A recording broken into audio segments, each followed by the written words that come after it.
con la información de COVID del día de hoy y, como siempre, platicaremos un poquito de lo que está sucediendo en el panorama COVID a nivel mundial, un poco la preocupación de algo que ya les había comentado de lo que sucede en Europa, lo que está sucediendo en el país y en el estado, la ocupación hospitalaria, la incidencia de casos, las defunciones, el informe de la Brigada Correcaminos, la distribución por marcas, que por ahí lo habían solicitado, y los puntos de vacunación.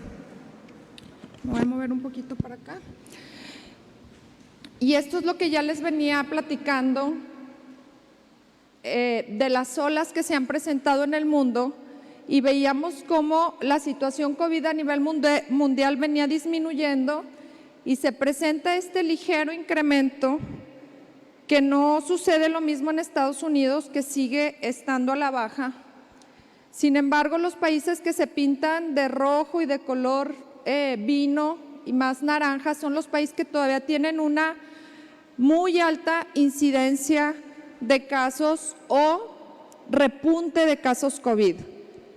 Y si nos vamos a Europa, ¿y por qué lo planteo? Porque pues hay personas que hacen viajes constantemente de trabajo, de turismo, etcétera, y que luego regresan a México y que pueden ser los agentes que contagian el virus hacia otras personas. Lo mismo con la gente que viaja a estados vecinos o que viaja a los Estados Unidos, y entonces por eso debemos de tener de forma consciente la información de lo que está sucediendo, para entender que en cualquier momento, aun cuando nuestro panorama ha estado favorable durante los últimos días, pues existe esta preocupación, ya que hay algunos países, como los vemos, los que están acá, que durante los últimos 7 días han presentado un crecimiento muy importante de más del 200%, en el caso de la República Checa, de 189% más casos respecto a la última semana en Polonia, y así nos vamos, y el Reino Unido pues ya tiene más de 2 semanas con este incremento importante, y que debemos de considerarlo al momento en el que hacemos un análisis de lo que ya sucede en Nuevo León. ¿Y qué pasa en México? Pues en México, como decíamos, la ola fue abrupta hacia la alza y también hacia la baja, lo mismo que ha sucedido en Nuevo León. En Nuevo León, como ya lo hemos comentado, estamos llegando a esta meseta de casos COVID, y pues el número de pacientes o de casos por cada 100,000 habitantes ahorita ronda en los 27, y vemos que Coahuila y San Luis se pintan un color un poco más fuerte, significa que ellos tienen más casos respecto a 100,000 habitantes, se ubican entre los 40 y los 50 casos, y nosotros tenemos menos casos por número de habitantes en general, lo que implica también un riesgo de que lleguen estos pacientes a Nuevo León o que podamos incrementar. Esta es nuestra incidencia diaria, como lo pueden ver en términos generales, días un poquito más, un poquito menos, pero durante los últimos 15 días nos hemos mantenido entre 241, que fue el 13 de octubre, y 284 como máximo, que fue el 18 de octubre. Entonces, esta meseta donde entre el cambio o el gap de estos 40 pacientes no representa un número importante si consideramos que la vacunación, repito, ha estado influyendo en que aún con las aperturas y con la alta movilidad, pues esta cifra todavía se mantenga. Hay que estar muy pendientes de que esta tendencia continúe o bien que inicie el descenso todavía mayor, para que podamos tener esta tranquilidad de que no se está presentando una nueva ola en Nuevo León. La preocupación también oscila en el grupo de edad de 25 a 44 años, que es este grupo de edad que sigue presentando más de 100 casos nuevos de forma diaria. Entonces, otra vez la recomendación hacia vacunar a ese grupo. Les había presentado que habíamos permanecido ya sin pacientes embarazadas hospitalizadas. Y pues bueno, hoy tenemos, ayer nos reportan una paciente hospitalizada en el IMSS.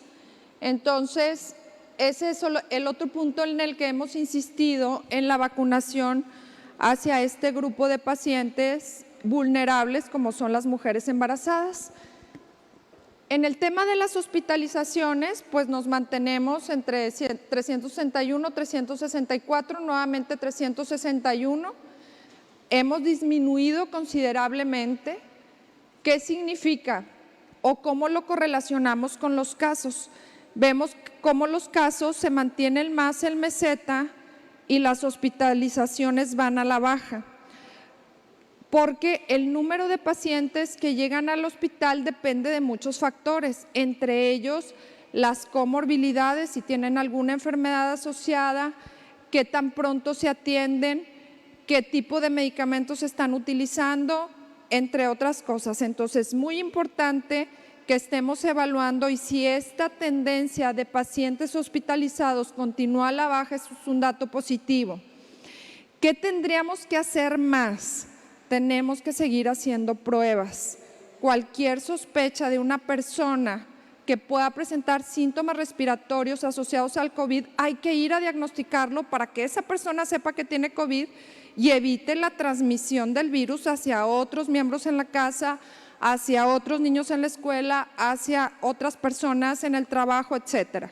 Entonces, tenemos que hacer más pruebas, tenemos que vacunar más, tenemos que seguir protegiéndonos. La ocupación hospitalaria en el 26%, en términos generales, el porcentaje del 20% en las camas de cuidados intensivos, en el 29% en hospitalización. Y aquí vemos de forma gráfica cómo pues nos mantenemos en este indicador en verde con menos del 30% de ocupación hospitalaria y menos del 20% de la ocupación en terapia intensiva. Los pacientes en ventilación mecánica, también de 133 que teníamos el 12 de octubre, terminamos al día de ayer con 93 pacientes con ventilación mecánica. Y las defunciones también han ido hacia la baja en el país, 286,496 defunciones acumuladas, y en Nuevo León 14,445. Tuvimos 12 nuevas defunciones con este grupo de edad más afectado, como les he señalado, el grupo de 60 años y más.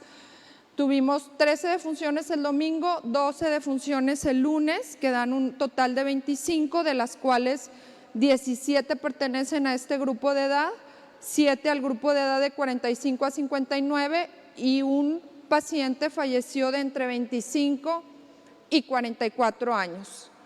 El grupo de niños y adolescentes permanece afortunadamente sin mayores casos de defunciones. Continuamos con las 67 defunciones que ya habíamos visto. Y en esta diapositiva, la parte de arriba fue lo que platicábamos el domingo. Sin embargo, en esta ya actualizada con el resto de la población, tanto el personal de salud, educativo, militar y los privados de la libertad, ya nos están sumando un total de 5,776,118 dosis aplicadas en el estado. Aquí tenemos el desglose por primeras y por segundas dosis en cuanto a porcentaje. Necesitamos intervenir sobre todo en el grupo de pacientes embarazadas, que tenemos un 38% de avance en primeras dosis y un 57% de avance respecto de estas 38. Entonces, todavía tenemos que impactar mucho en este grupo de 38%, todavía nos falta un porcentaje importante, más del 60% de las pacientes embarazadas no ha recibido su vacuna. Creo que este es un tema muy importante. Ya hemos avanzado en el grupo de 18 a 29, estamos en el 76% de primeras dosis, en el 47% de segundas dosis, Y bueno, en el de 30 a 39 las cifras son similares y afortunadamente en el resto de los grupos de edad ya estamos por arriba del 80 y en el de 60 y más por arriba del 90. El desglose por tipo de vacuna, aquí lo tenemos. En términos generales, la vacuna Pfizer y la vacuna Astra, 34 y 34%. Lo cual pues son las vacunas más aplicadas o representa el mayor porcentaje de vacunas aplicadas en el estado, un 19% para la vacuna Sinovac, un 11% de vacuna Moderna y un 2% de vacuna CanSino. Tenemos diferentes puntos de vacunación. El día de ayer terminamos con más o menos 61,000 vacunas aplicadas en los diferentes municipios del estado. Los días 26 y 27 de octubre vamos a continuar con vacunación de AstraZeneca, segundas dosis de 30 a 39 años en el municipio de Juárez. El 26 de octubre, segunda dosis de 40 a 49 años y rezagados de segundas dosis en el municipio de Montemorelos. 26 a 28 de octubre, también segundas dosis de 30 a 39 años y rezagados de segundas dosis en el municipio de San Pedro. En Galeana, del 26 al 29 de octubre, también vacunas AstraZeneca, segundas dosis desde los 30 hasta los 49 años y rezagados de segundas dosis. En Santa Catarina, 26 y 27 de octubre, también vacuna AstraZeneca, segundas dosis de 30 a 39 y rezagados de segundas dosis. Y bien, pues con esto finalizamos la información del COVID en el estado. Quedo atenta para las preguntas.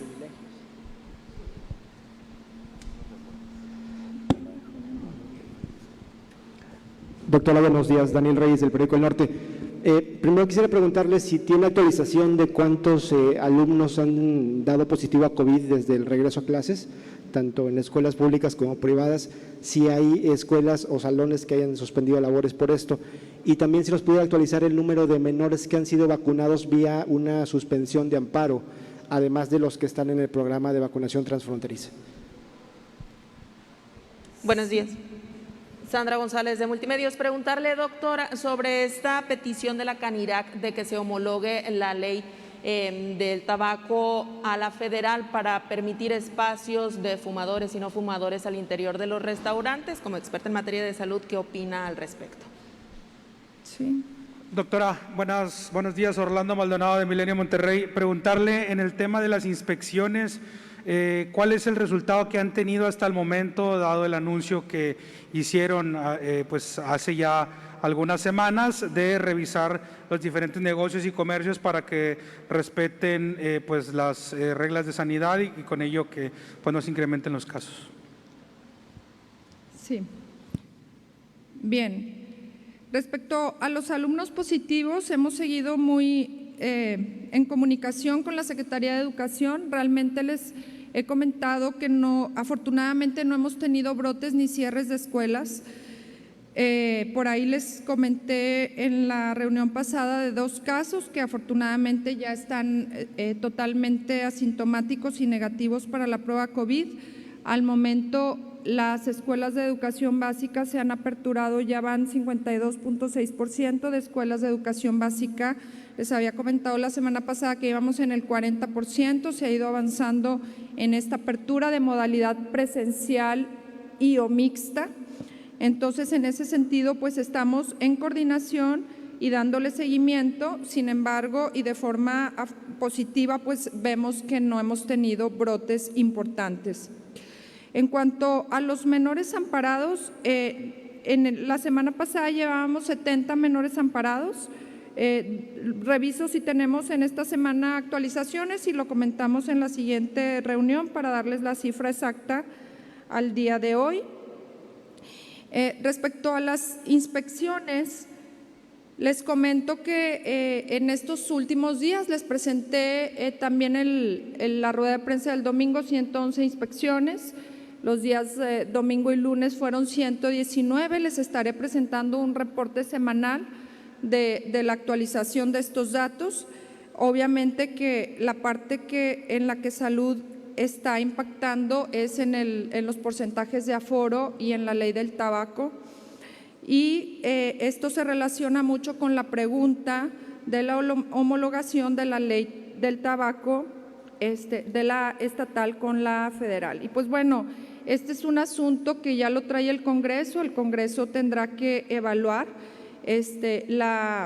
Pues es una ley que se tiene desde el 2013 en el Estado, que ha estado, que han estado ahí con diferentes participaciones, hay un veto, hay muchas preguntas que se hacen o cuestionamientos que nos hacen al sector salud, se está analizando con ellos.